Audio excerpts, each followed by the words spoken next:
Everyone was laughing until she walked in holding a newborn. She looked at my husband, smiled, and said 5 words. The entire yard went silent, and then he dropped to his knees.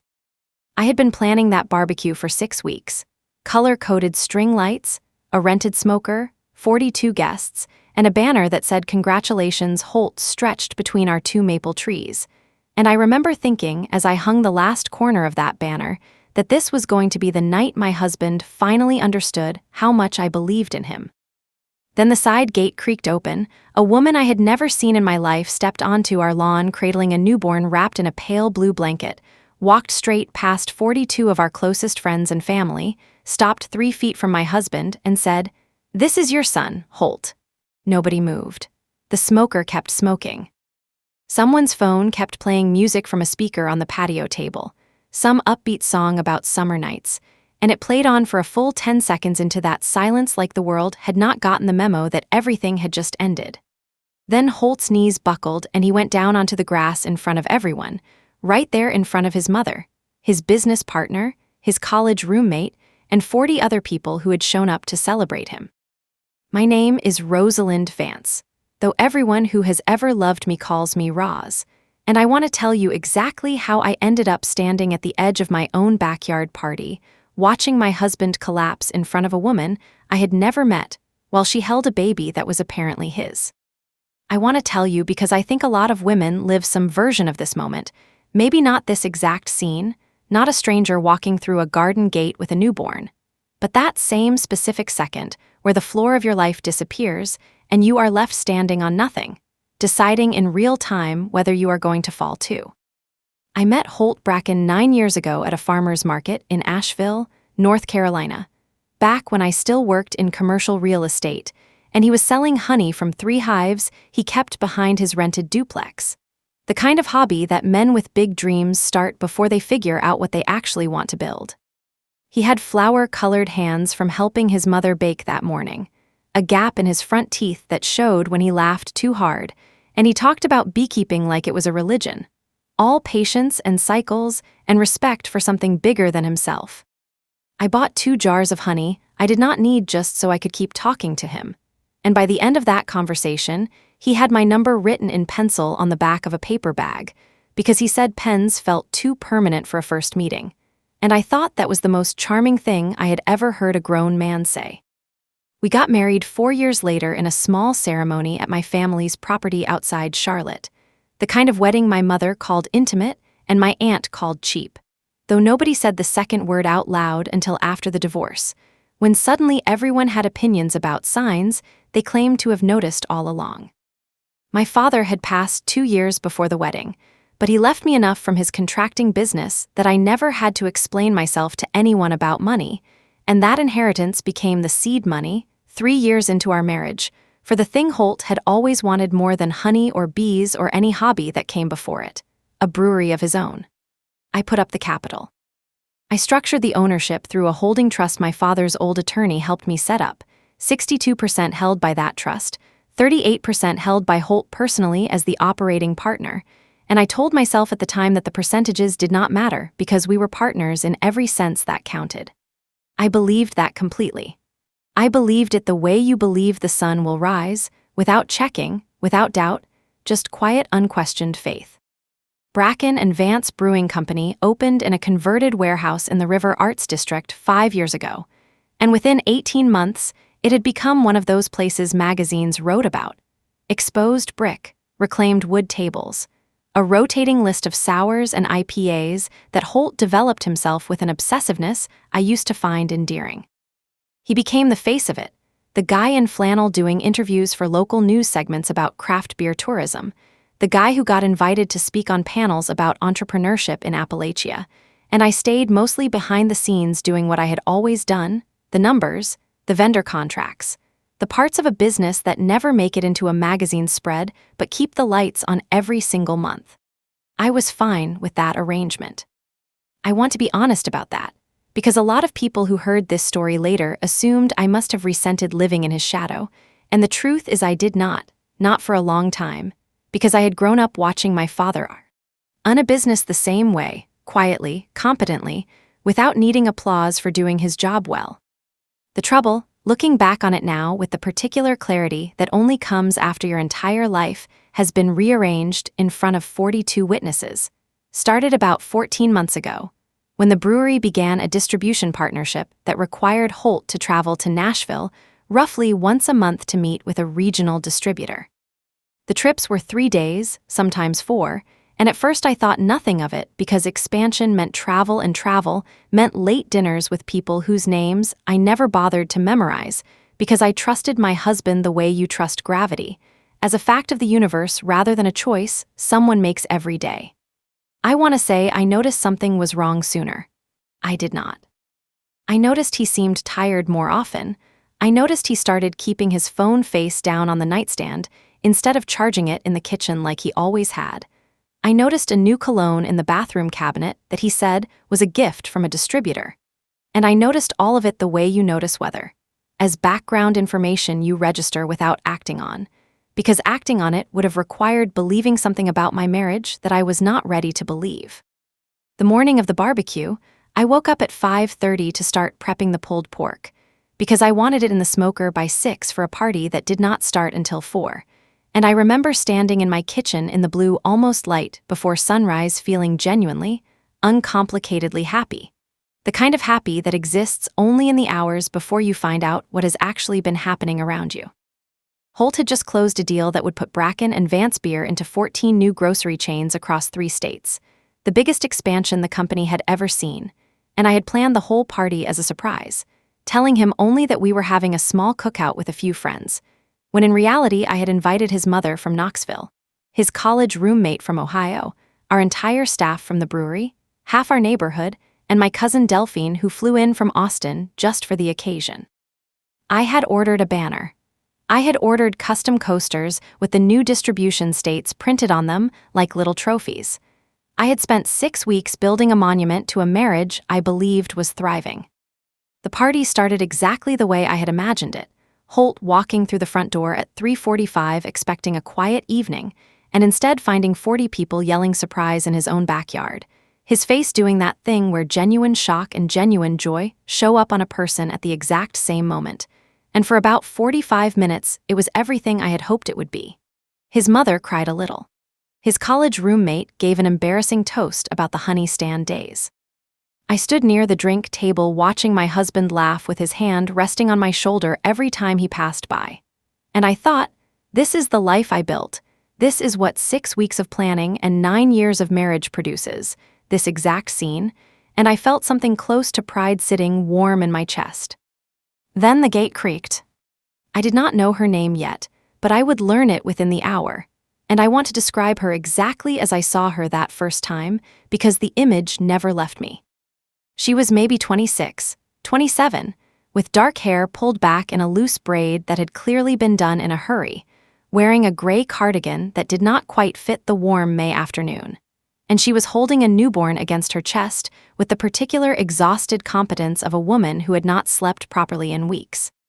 Her name, I would find out, was Vivienne Sorrell, and she had driven 4 hours from Nashville that morning with an infant in the back seat because, as she told me later in a conversation I will get to, she had reached a point where silence had become unbearable and she needed Holt to say something, anything, in front of people who could not simply be walked away from.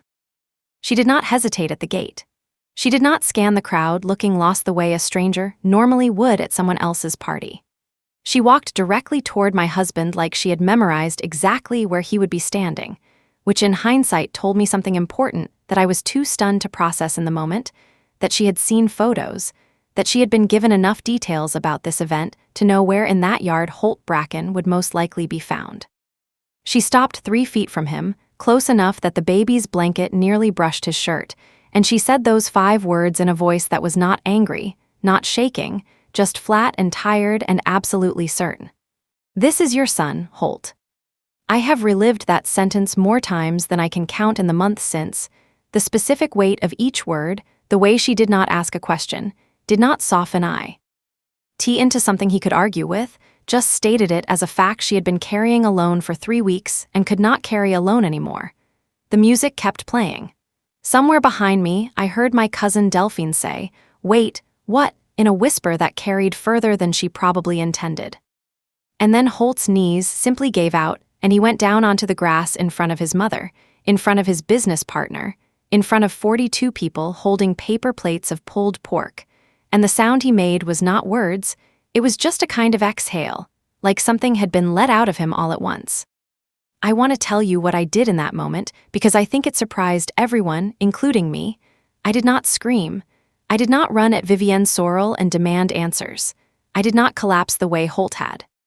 I stood very still at the drink table with a plastic cup of sweet tea in my hand, and I watched my husband kneel on our lawn in front of a woman holding his child, and something in me went very quiet.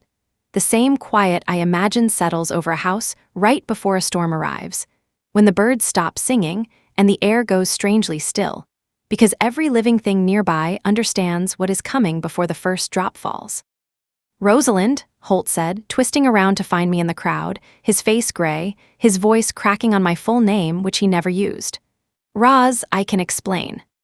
I set the cup down on the table with more care than the moment probably deserved, because my hands needed something precise to do. "I don't think you can," I said, and I was surprised by how calm it sounded, how much it sounded like someone else's voice coming out of my mouth.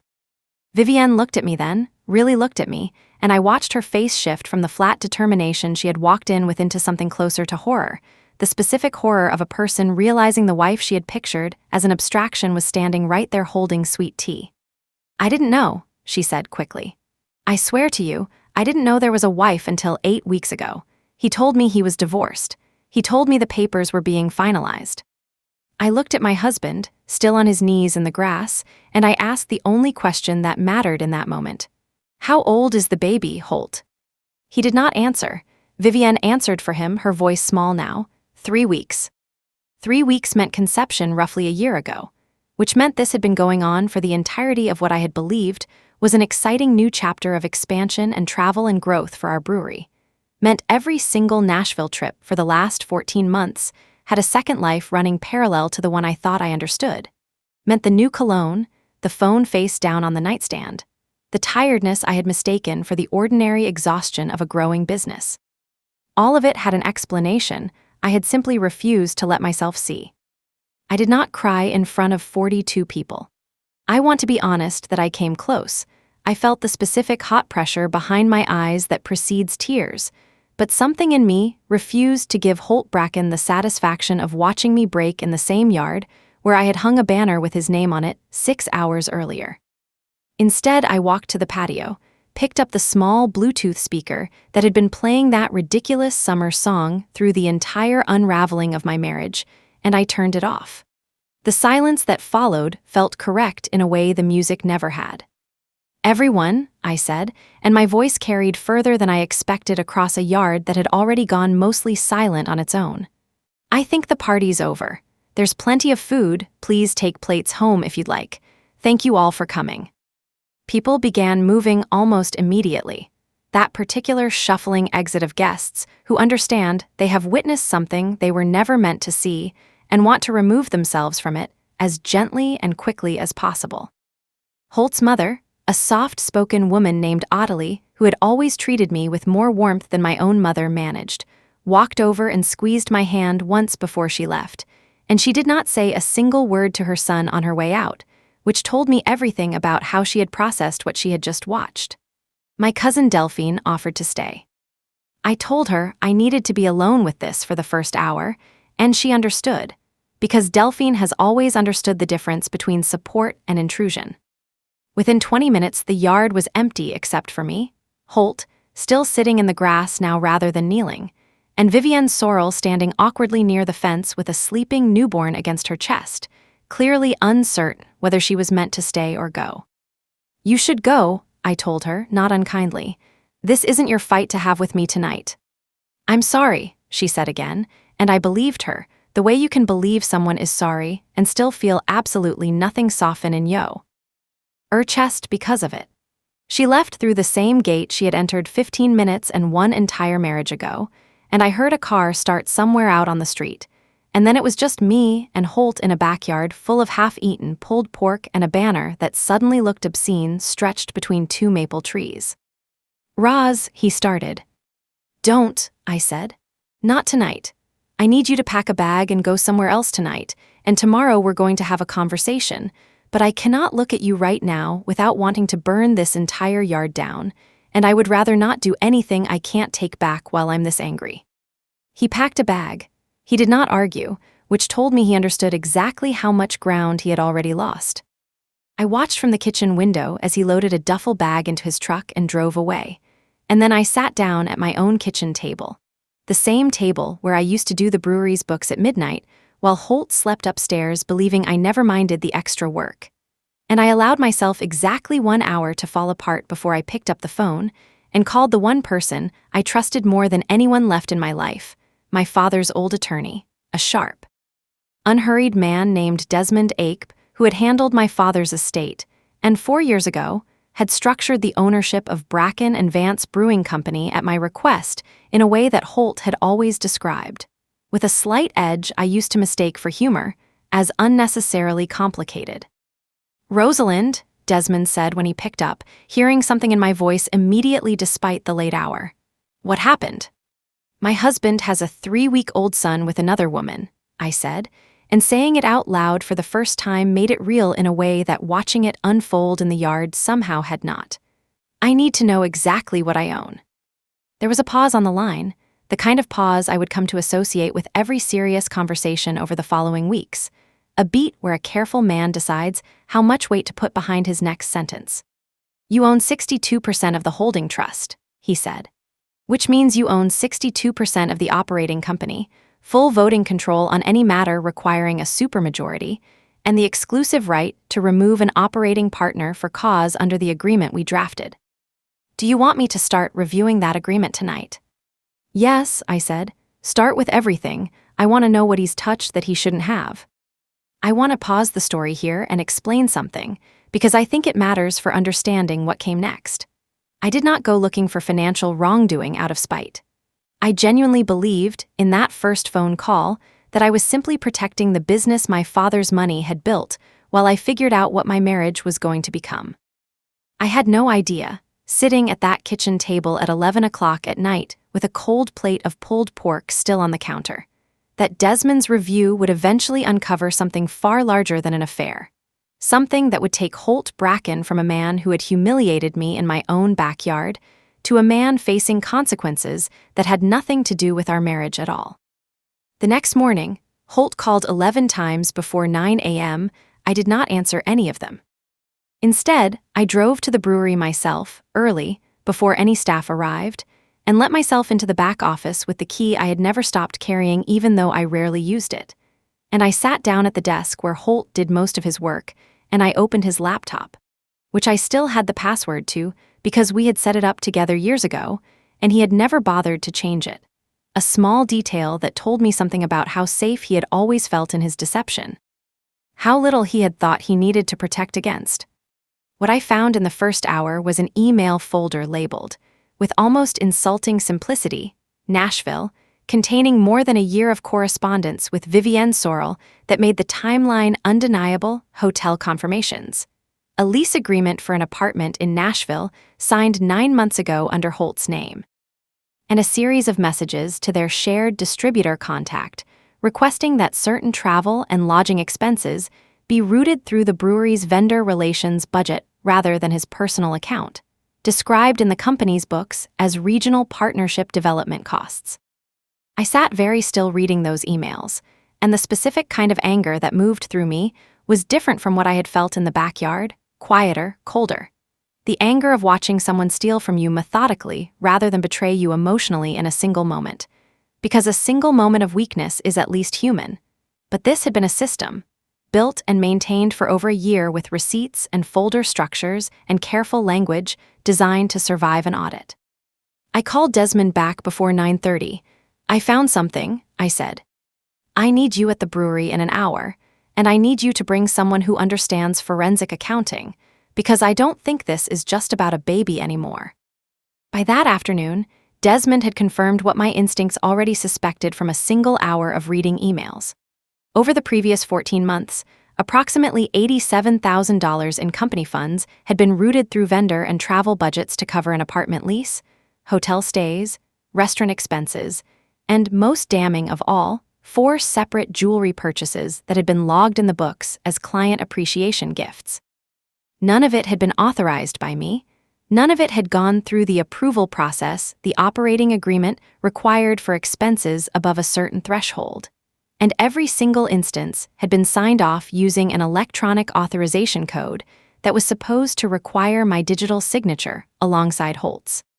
"He used your signature block," Desmond told me that evening, spreading printouts across my kitchen table, the same table where I had once believed I was building a life. "Someone set up the digital approval system to auto-populate your name on his authorizations. I don't think you ever actually reviewed these transactions, did you?" I had not. 4 years ago, trusting my husband completely, I had told him he did not need to route every routine vendor expense through me personally, that I trusted his judgment on day-to-day operations.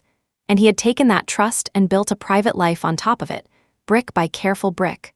For over a year, using money that had originated from my father's contracting business, the last real thing my father had ever given me. "What are my options?" I asked Desmond, and I remember my voice sounding very far away, like it belonged to someone standing in another room. "Under the operating agreement, you have grounds to remove him as an operating partner for cause immediately, given the unauthorized expenditures and the misuse of the authorization system," he said. "You also likely have grounds for a civil claim to recover the misappropriated funds, separate entirely from anything related to the divorce. And depending on how the accountants characterize some of these transactions, once they finish the full review, there may be tax implications serious enough to warrant referring this to the appropriate authorities, though that decision would be yours." I thought about the banner still probably crumpled in a trash bag in my garage. "Congratulations, Holt," in letters I had ordered special, because the craft store version did not come large enough.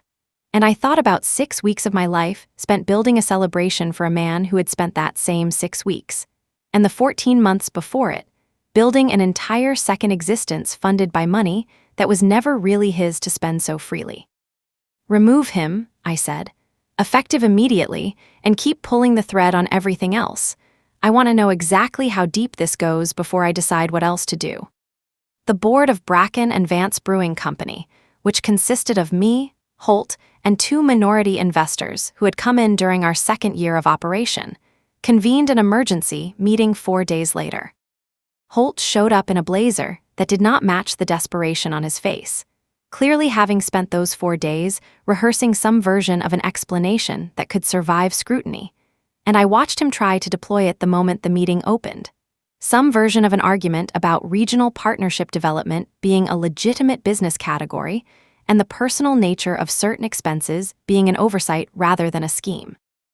Desmond let him talk for almost 3 full minutes before sliding a single printed spreadsheet across the table. The one listing every misappropriated transaction alongside the date, the amount, and the note showing my digital signature had been auto-applied without my knowledge or consent. "Would you like to explain this line specifically?" Desmond asked, tapping a jewelry purchase from a store in downtown Nashville dated 11 months earlier, logged as a client appreciation gift. "Given that our forensic review found no client by that name in your CRM system, and given that the item description matches a receipt we located for a ring." Holt did not answer. One of the minority investors, a quiet, precise woman named Priya Chandrasekaran, who had always struck me as someone who missed very little, set down her coffee and looked directly at him. "Holt," she said, "did you use company funds to buy an engagement ring for someone who is not your wife?" "It wasn't like that," he said, which is the kind of sentence people say when it was, in fact, exactly like that.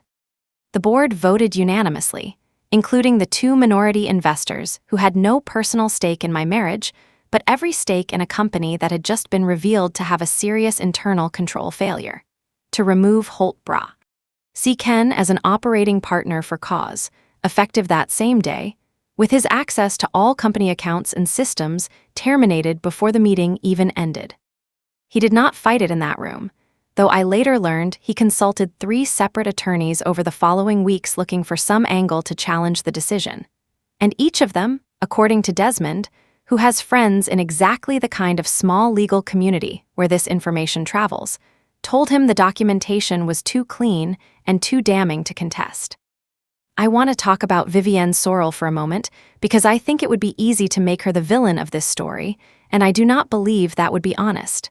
3 weeks after the barbecue, she called me. I almost did not answer, but something made me pick up. "I don't expect you to want to talk to me," she said, "but I owe you the truth about how this started if you want to hear it." I told her I did. She explained that she had met Holt at a distribution conference in Nashville, that he had told her within the first month that he was separated and had been for over a year, that he showed her paperwork he claimed was from an attorney, that by the time she discovered she was pregnant, 6 months into the relationship, she had no reason to doubt anything he had told her because he had built an entire convincing architecture of a man in the final stages of an amicable divorce. "He introduced me to people," she said. "Coworkers, at least at first, before he started keeping the two parts of his life more separate. Nobody in Nashville ever corrected me. I think some of them genuinely believed it too." "When did you find out I existed?" I asked. "About 8 weeks ago," she said.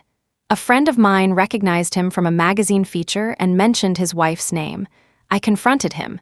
He told me you two were finalizing the paperwork, that it was complicated because of the business, that he just needed a little more time." Her voice cracked slightly. I believed him for another few weeks, honestly, because I wanted to. And then I stopped being able to live with not knowing for certain, and I found out about the barbecue from his own calendar, which he'd forgotten to hide from a shared planning app we'd used for scheduling visits, and I decided I couldn't keep waiting for him to tell the truth on his own timeline. I needed him to say it out loud somewhere he couldn't take it back. I did not forgive her in that phone call, and I want to be honest that I have still not fully arrived at forgiveness even now, but I understood her, the way you can understand a person's choices without excusing the man who manipulated the circumstances that produced them. We are not friends. We have spoken twice since that call, both times about the practical realities of a child who will grow up connected, whether I like it or not, to the wreckage of my marriage. And both conversations were civil, careful, and free of the anger I still, if I am honest, sometimes feel when I think about her walking through my gate. The divorce proceedings moved faster than I expected, mostly because Holt's attorneys understood within the first month that fighting me on the financial front was a losing strategy given the documentation Desmond had assembled, and because Holt himself, according to people who still spoke to him, had entered a kind of quiet resignation once the brewery situation collapsed the reputation he had spent 5 years building in that town.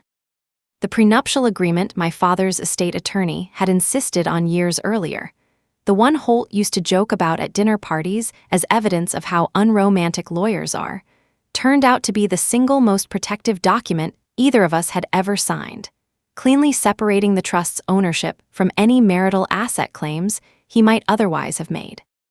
The forensic accountants ultimately identified just over $112,000 in misappropriated company funds once the full review was complete, and Holt agreed, through counsel, to a negotiated restitution schedule rather than risk a criminal referral. An outcome I chose deliberately, not out of mercy exactly, but because I had learned by then that the version of justice that mattered most to me was not the version that destroyed him completely. It was the version that simply refused to let him keep anything he had not honestly earned. Priya Chandrasekaran, the minority investor who had asked the question about the ring, approached me privately about 6 weeks after Holt's removal and asked whether I would consider stepping into an active leadership role at the brewery, something I had never wanted before, having always been content to run numbers quietly while Holt did the public-facing work. I surprised myself by saying yes. Not because I suddenly craved the spotlight, but because I realized, sitting across from Priya in a coffee shop that smelled faintly of the same hops we used our seasonal wheat ale, that I had spent 9 years building competence in service of someone else's visibility, and I was finally curious what it might feel like to let people see the work I had always done in the background. I became president of Bracken and Vance Brewing Company 4 months after that barbecue, and one of my first decisions, small but important to me, was changing the name on the building. It is now called River Bend Brewing Company, a name that belongs to no single person, which felt appropriate given everything the old name had come to represent. Revenue actually grew in the 2 quarters following the transition, partly because the distribution deal Holt had closed the week of the party was too valuable to abandon, and my team executed it well. And partly, I suspect, because a story about a woman quietly rebuilding something out of betrayal turned out to be good for business in a way none of us anticipated. Local press picked it up. And suddenly River Bend was known for something more interesting than good beer.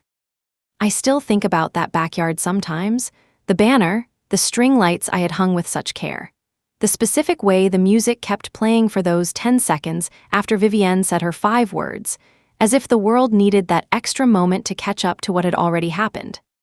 I think about how close I came to spending the rest of my life not knowing if Vivienne had stayed silent a little longer, if Holt had managed his 2 lives just a little more carefully. And I have made a kind of uneasy peace with the fact that the worst night of my life was also, somehow, the beginning of the only version of it that turned out to be true. Holt reached out to me 8 months after the divorce was finalized. A short email, not asking for anything, just telling me he had moved to Ohio to be closer to Vivienne and their son, whose name I have chosen not to include here out of a respect I still feel toward a child who did nothing to deserve any of this, and that he was working a sales job at a mid-sized distributor, nothing glamorous, nothing magazine-worthy. He wrote that he thought about the barbecue often, about the exact moment his knees gave out in the grass, and that he understood now it was not really Vivienne's arrival that had broken something that day. It was the 1.5 years of choices he had made before she ever walked through that gate. He said he hoped I had found some peace. I have not written back yet. I am not sure I will, though I no longer feel the need to hold that decision as a weapon. It is simply not a conversation I am ready to have. And I have learned, slowly, that I am allowed to let some doors stay closed without needing to explain the lock to anyone. People sometimes ask me, now that enough time has passed for this story to have a shape I can tell out loud, whether I regret the barbecue, all those weeks of planning, the banner, the invitations, building an elaborate celebration for a marriage that turned out to already be over in every way that mattered.